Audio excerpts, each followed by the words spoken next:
اس نے کہا جی کسی کو نہیں دیتا، اور جب خود کھولتا ہے پہلے دروازہ بند کرتا ہے۔ اس نے کہا جی ہاں پہلے دروازہ بند کرتا ہوں، چابی لا۔ اپنے سپاہیوں کو کہا جاؤ الماری سے جو ملے وہ نکال کر لے آؤ۔ اب دیکھیے جب وہ سپاہی گئے واپس آئے تو 3 چیزیں لے کر آئے۔ کتنی چیزیں؟ نمبر 1 پھٹا ہوا کرتا، نمبر 2 پھٹی ہوئی چادر جو وہ نیچے پہنتا تھا، نمبر 3 ٹوٹا ہوا جوتا۔ بادشاہ نے دیکھا، اس نے کہا کل کائنات یہی ہے، یہ ہماری سے نکلا؟ انہوں نے کہا یہی نکلا ہے۔ بادشاہ نے کہا کہ یار یہ کیا ہے؟ اس نے کہا جناب یہ وہ چادر، وہ کرتا، وہ جوتا ہے، جب میں گاؤں سے آیا تھا تو یہ پہن کے آیا تھا، اللہ نے مجھے عزت دی، آپ کا وزیر بنا دیا، اب تو لباس بھی قیمتی ہیں، اب تو کھانے بھی جناب رنگ برنگے، اب تو ہر طرف پروٹوکول ہے۔ فرمایا انسان ہے نا طبیعت بگڑتی ہے، تکبر اور غرور پیدا ہوتا ہے، میں جب تکبر اور غرور پیدا ہوتا ہوں تو پھر میں اپنے نفس کا علاج کرتا ہوں۔ کیسے علاج کرتا ہے؟ میں نے الماری میں ان تینوں چیزوں کو رکھا ہے، میں الماری کھول کے کہتا ہوں اے میرے نفس تکبر نہ کر، غرور نہ کر، تیرا آغاز یہ ہے، تیری ابتدا یہ ہے، جو رب تجھے یہاں سے اس عروج پہ لا سکتا ہے وہ دوبارہ اس مقام پہ بھی لا سکتا ہے۔ تو میرے بھائیوں اب دیکھیے جب بندہ نعمت پہ نہیں، نعمت عطا کرنے والے کی ذات پہ غور و فکر کرتا ہے، اس پہ بندہ یہ بات کہتا ہے کہ میرا کمال کو نہیں، یہ سب کچھ میرے اللہ کی عطا ہے، پھر انسان کے اندر نہ تکبر پیدا ہوتا ہے، نہ غرور پیدا ہوتا ہے، بلکہ عاجزی اور انکساری پیدا ہوتی ہے، اور ہر نعمت پہ بندہ اللہ کا شکر ادا کرتا ہے۔ کیا ادا کرتا ہے؟ شکر ادا کرتا ہے۔ میرے بھائیوں توجہ کیجئے گا، میں اس پہ ایک مثال اور دیتا ہوں، اللہ کرے میری بات آپ حضرات کو سمجھ آ جائے۔ ہمارے بزرگوں میں سے حضرت امام سفیان ثوری رحمۃ اللہ علیہ حضرت امام جعفر صادق رحمۃ اللہ علیہ کے پاس گئے، جا کر کہنے لگے، حضرت نے جب دیکھا نا امام جعفر صادق رحمۃ اللہ علیہ نے پوچھا سفیان ثوری کیسے تشریف لائے؟ فرمایا علم سیکھنے کے لیے۔ کیا سیکھنے کے لیے؟ سانو دو گلا آ جان، اسی کہتے سانو بڑی لوڑ ہے کسی کا بیان سنن دی، سانو بڑی لوڑ ہے کسی کے درس قرآن سے جان دی۔ اللہ اکبر، میں تے آپ بڑا علم والا ہے۔ اللہ اکبر، امام سفیان ثوری رحمۃ اللہ علیہ جیسا انسان، اللہ اکبر اللہ اکبر۔ حضرت امام جعفر صادق رحمۃ اللہ علیہ کی مجلس میں حاضر ہوئے، جب حضرت نے پوچھا نا کیسے آئے ہو؟ حضرت سیکھنے کے لیے آیا۔ کیا کرنے کے لیے آیا ہوں؟ سیکھنے کے لیے آیا ہوں۔ اللہ اکبر۔ فرمایا تم 3 باتیں یاد کر لو۔ کتنی باتیں یاد کر لو؟ 3 باتیں۔ نمبر 1 فرمایا نعمت پہ اللہ کا شکر ادا کیا کرو۔ نعمت پہ اللہ کا کیا کیا کرو؟ اور اس کی پھر حضرت نے تشریح فرمائی، فرمایا جب اللہ بندے کو نعمت عطا کرتے ہیں نا پھر بندہ بگڑتا ہے۔ پھر بندہ کیا کرتا ہے؟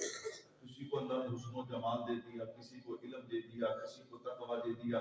یہ نہیں کہ علم والوں میں تکبر پیدا نہیں ہوتا، تسی دیکھا نہیں مولوی دی ہاتھ نال سلام دیندے اللہ اکبر اللہ اکبر، بڑے بڑے ہو جاؤ۔ میں نے کہا بھائی پروٹوکول توجہ کیجئے گا۔ فرمایا جب اللہ کسی کو نعمت عطا کرے نا، قرآن کہتا ہے وَإِذَا أَنْعَمْنَا عَلَى الْإِنسَانِ أَعْرَضَ وَنَأَىٰ بِجَانِبِهِ۔ جب اللہ کسی کو نعمت عطا کرتے ہیں تو پھر یہ کیا کرتا ہے؟ یہ پہلو بدلتا ہے اور پھر دور نکل جاتا ہے، یعنی اعراض کرتا ہے۔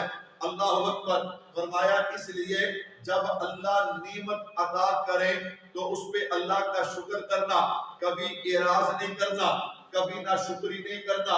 میرے بھائیوں اگلی بات سمجھیے گا، میں نے عرض کیا نا ہماری مجلس سمجھنے سمجھانے کے لیے ہے۔ یاد رکھنا ایک ہوتا ہے نعمت اور ایک ہوتا ہے استدراج، دونوں میں فرق ہے۔ نعمت کیا ہے؟ اللہ تبارک و تعالیٰ کی طرف سے کسی پہ کرم اور فضل ہو جائے، یہ تو نعمت ہے۔ استدراج کسے کہتے ہیں؟ وَأُمْلِي لَهُمْ إِنَّ كَيْدِي مَتِينٌ۔ کیا مطلب؟ اللہ فرماتے ہیں ہم نے رسی ڈھیلی چھوڑی ہوئی ہے، پھر جب ہم رسی کھینچیں گے نا پھر انہیں اندازہ نہیں ہے کہ ہم کیسی کیسی تدبیریں کرتے ہیں۔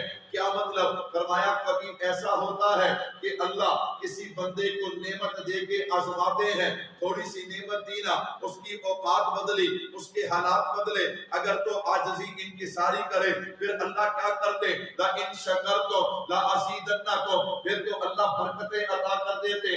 اگر وہ تکبر کرے، غرور کرے، وَأُمْلِي لَهُمْ إِنَّ كَيْدِي مَتِينٌ، پھر اللہ تھوڑی سی رسی ڈھیلی چھوڑ کے نا پھر اللہ رسی کھینچتے ہیں۔ اللہ معاف فرمائے، جسے اللہ پکڑے اسے کوئی بچا سکتا نہیں۔ فرمایا ایک ہے نعمت، ایک ہے استدراج۔ اللہ اکبر، اللہ ہم سب کو استدراج سے بچائے، کہہ دو آمین۔ میں اس پہ مثال دیتا ہوں، مثال سے بات جلدی سمجھ آ جاتی ہے۔ اللہ اکبر، اللہ اکبر۔ ہمارے بزرگوں میں سے تبلیغی جماعت کے بانی حضرت مولانا محمد الیاس رحمۃ اللہ علیہ، اللہ ان کے درجات کو مزید بلند فرمائے، کہہ دو آمین۔ آج میں اور آپ ایک مدرسہ بناتے، ایک مسجد بناتے، ایک بندے کو نمازی بناتے، ہم کہتے ہیں بہت صاحب میرا جو کام بن گیا ہے کہ بندہ جتنی دیر نماز پڑھے گا مینوں ادھر ثواب ملے گا۔ سبحان اللہ۔ میں نے کہا جی محنت نہ کروڑا بندے دین کے لائے، سبحان اللہ، ناچنے گانے والے، کرکٹ کھیلنے والے، فٹ بال کھیلنے والے، دنیا جہان کے جن کو اللہ اکبر گنہگار بندے شمار کیا جاتا تھا، وہ لوگ اس محنت پہ لگ گئے، دین پہ لگ گئے۔ میں نے کہا اس کو اللہ کتنا اجر عطا فرمائے۔ اللہ اکبر۔ تو خیر استدراج سنیے گا میرے بھائیو، حضرت مولانا محمد الیاس رحمۃ اللہ علیہ، حضرت جی بیمار تھے، مفتی اعظم پاکستان مفتی محمد شفیع رحمۃ اللہ علیہ حضرت تیمارداری کے لیے گئے۔ جب تیمارداری کے لیے گئے نا تو ڈاکٹروں نے منع کر دیا کہ حضرت کی طبیعت ایسی ہے آپ ان کو نہ ملیں، ان کے آرام میں خلل نہ ڈالیں۔ اب حضرت مفتی صاحب کا حوصلہ دیکھیے، میرے آرام جیسا ہوتا تو جھگڑ پڑتا کہ میں ملنے کے لیے آیا ہوں، میں تیمارداری کرنے کے لیے آیا ہوں اور آپ ملنے نہیں دیتے۔ حضرت مفتی اعظم پاکستان حضرت فرماتے بھائی ٹھیک ہے، اگر ان کی راحت اس میں ہے تو میں نہیں ملتا۔ حضرت مفتی صاحب واپس ہو گئے۔ ابھی آپ اپنی گاڑی تک پہنچے تھے کہ حضرت مولانا محمد الیاس رحمۃ اللہ علیہ کو پتہ چل گیا کہ حضرت مفتی صاحب تشریف لائے تھے۔ اپنے خادم کو دوڑایا کہ حضرت مفتی صاحب کو واپس بلاؤ۔ حضرت مفتی صاحب واپس آ گئے، خیر باتیں ہوتی رہی۔ حضرت نے بڑی عجیب بات ارشاد فرمائی، فرمایا مفتی صاحب اللہ آپ کو جزا دے، اللہ آپ کا بھلا کرے، آپ تشریف لائے ہیں، میرے ذہن میں ایک سوال کھٹک رہا تھا۔ اللہ اکبر، وہ سوال میں نے آپ سے پوچھنا ہے، آپ صاحب علم آدمی ہیں، آپ اس کا جواب نہیں دیے۔ فرمایا پوچھئے۔ فرمایا حضرت میں گھر سے اکیلا نکلا تھا، میں گھر سے تبلیغ کی محنت کے لیے میں گھر سے اکیلا نکلا تھا، اور آج پاکستان میں نہیں پوری دنیا میں اس جماعت کا کام پھیل چکا۔ کہہ دو الحمدللہ۔ سمجھ نہیں آتی کیسے ترتیب لگائی جائے، بزرگ پریشان ہیں، لوگوں کو کیسے سنبھالا جائے۔ یہاں تو لوگ پریشان ہیں، لوگ آتے نہیں ہیں۔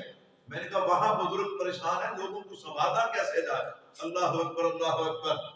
تو فرمایا حضرت یہ جو کام اتنا پھیل گیا ہے یہ کہیں استدراج تو نہیں ہے کہ اللہ رب العزت نے وقتی طور پہ میرے کام کو کامیابی دے دی اور بعد میں اس کام کو ختم کر دیا جائے، یا آخرت میں اللہ فرمائے کہ دنیا میں تو تجھے سب کچھ دیا، تمہارا کام پھیل گیا، آخرت میں تمہارا کوئی حصہ نہیں۔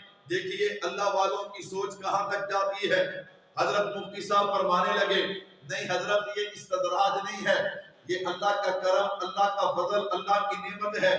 کہا مفتی صاحب یہی تو میں نے آپ سے پوچھنا ہے، اس پہ دلیل کیا ہے، اس پہ دلیل کیا ہے۔ اللہ اکبر، عالم کی شان ہے وہ بغیر دلیل کے بات نہیں کرتا۔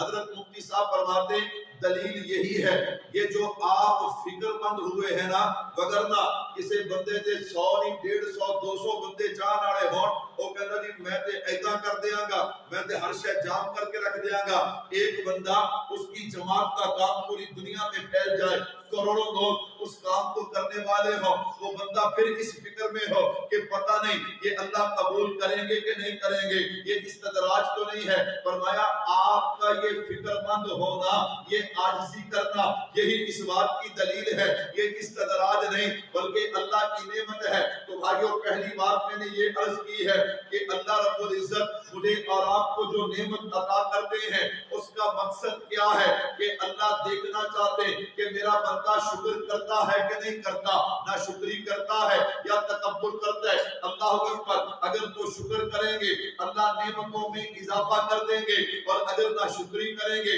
تو اللہ فرماتے یاد رکھنا میری پکڑ اور میرا عذاب بھی کیا ہے، سخت ہے۔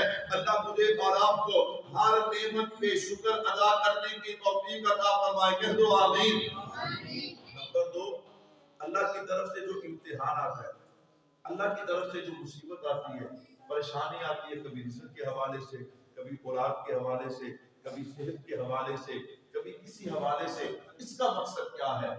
فرمایا اس کا مقصد ہے صبر۔ اس کا مقصد کیا ہے؟ اللہ دیکھنا چاہتے ہیں کہ بندہ صبر کرتا ہے یا اس مصیبت میں پڑ کے جزا فضا کرتا ہے، یا بندہ صبر کرتا ہے اور اس میں غور و فکر کرتا ہے۔ آپ کہیں گے مولوی صاحب کیا مطلب؟ میں نے کہا جب بندہ صبر کرتا ہے نا، پھر بندہ غور و فکر کرتا ہے۔ کیا غور و فکر کرتا ہے؟ بندہ کہتا ہے یار یہ مصیبت کس کی طرف سے آئی ہے؟ اللہ کی طرف سے، اور اسے دور بھی کون کرے گا؟ اللہ کرے گا۔ نمبر 3، بندہ سوچتا ہے کہ ماں اولاد جتنی بھی کمزور ہونا، جتنی بھی گئی گزری ہو، ماں کبھی اپنی اولاد کو تکلیف نہیں دیتی، اور اللہ تو 100 ماؤں سے بھی زیادہ محبت کرنے والا ہے۔ اللہ مجھے تکلیف کیسے دے سکتے ہیں؟ یہ جو اللہ نے پریشانی اور مصیبت بھیجی ہے نا، اس میں کوئی نہ کوئی حکمت ضرور ہے جو ہمیں سمجھ نہیں آ رہی۔ آپ کہیں گے مولوی صاحب پریشانی میں، مصیبت میں، تکلیف میں کیا حکمت ہو سکتی ہے؟ میں نے کہا سنیے، اللہ کے نبی صلی اللہ علیہ وسلم نے ارشاد فرمایا اللہ کسی بندے کو کوئی مقام دینا چاہتے ہیں، کوئی مرتبہ دینا چاہتے ہیں، لیکن اس بندے کے اعمال ویسے نہیں ہوتے۔ اب اللہ کیا کرتے؟ اس بندے پہ کوئی تکلیف بھیجتے، کوئی پریشانی اور مصیبت بھیجتے ہیں، بندہ صبر کرتا ہے، اللہ اس صبر کے بدلے میں بندے کو وہ مقام عطا کر دیتے ہیں۔ حکمت ہے یا نہیں ہے؟ اور اس سے بھی بڑی بات سنیے گا، کل قیامت کا دن ہوگا، ابھی حساب کتاب شروع نہیں ہوا ہوگا، کچھ لوگ جمع ہو کے جنت کے دروازے پہ جائیں گے، دروازہ کھٹکھٹائیں گے، دروغہ جنت کہے گا ہاں بھئی کیا چاہیے؟ دروازہ کھول، ہم نے جنت جانا ہے۔ وہ کہے گا ابھی تو حساب کتاب بھی شروع نہیں ہوا، تم جنت کیسے جاؤ گے؟ وہ کہنے لگے ہمیں نہیں پتا، ہم نے تو جنت جانا ہے۔ وہ کہتا ٹھہر جاؤ، میں اپنے رب سے رابطہ کروں، اللہ تو سب جانتے ہیں۔ وہ فرشتہ عرض کرے گا اللہ تیرے کچھ بندے جنت جانا چاہتے ہیں، ابھی حساب کتاب بھی شروع نہیں ہوا۔ اللہ اکبر، اللہ فرمائیں گے دروازہ کھول دے اور ان کو جنت جانے دے۔ میرے اللہ ابھی تو حساب کتاب بھی نہیں، اور وہ جنت۔ فرمایا ہاں ان لوگوں کے ساتھ میرا وعدہ تھا انما یوفی الصابرون اجرهم بغیر حساب، کہ دنیا میں صبر کرنا تمہارا کام ہے اور بغیر حساب کتاب کے جنت عطا کر دینا خدا کا کام ہے۔ ہے یا نہیں ہے؟ ماشاءاللہ، اللہ اکبر۔ ایسے عنوان ہے نا، ایسے عنوان بندہ سنے سمجھے، پھر بندے کے دل سے سبحان اللہ نکلتی ہے۔ پھر کیا نکلتی ہے؟ وگرنہ بندے سبحان اللہ کہتے رہتے ہیں، جلسہ مکے تو بندہ پوچھے یار تو بڑی سبحان اللہ کہتا سی، تینوں کوئی سمجھ بھی آئی ہے کہ نہیں آئی؟ وہ کہتا مولوی صاحب نے شیر پڑھیا سور لائی تو میں سبحان اللہ کی چھڑی، اگلی گل کا کوئی نہیں پتا۔ میرے بھائیو توجہ کیجئے گا، یہ ہم علماء سے سنتے ہیں نا، دین سیکھنا چاہیے، دین سیکھنا چاہیے۔ کون سی بات؟ یہی باتیں سیکھنے والی ہیں۔ ہر قدم قدم پہ بندے پہ اللہ کی نعمت بھی ہے اور اللہ کی طرف سے امتحان بھی ہے۔ جب بندے کو پتا ہو کہ شکر کروں گا تو کیا ملے گا، صبر کروں گا تو کیا ملے گا، تو میرے بھائیو توجہ کیجئے گا۔ عنوان تو لمبا ہے لیکن میں اختصار کے ساتھ کوشش کر رہا ہوں۔ الحمدللہ میں نے 2 جمعے اپنے مسجد میں سے بیان کیا لیکن عنوان ختم نہیں ہوا، تو میں اس عنوان کو آپ حضرات کے سامنے اختصار کے ساتھ رکھنے جا رہا ہوں۔ نمبر 1، نعمت کا مقصد کیا ہے؟ شکر۔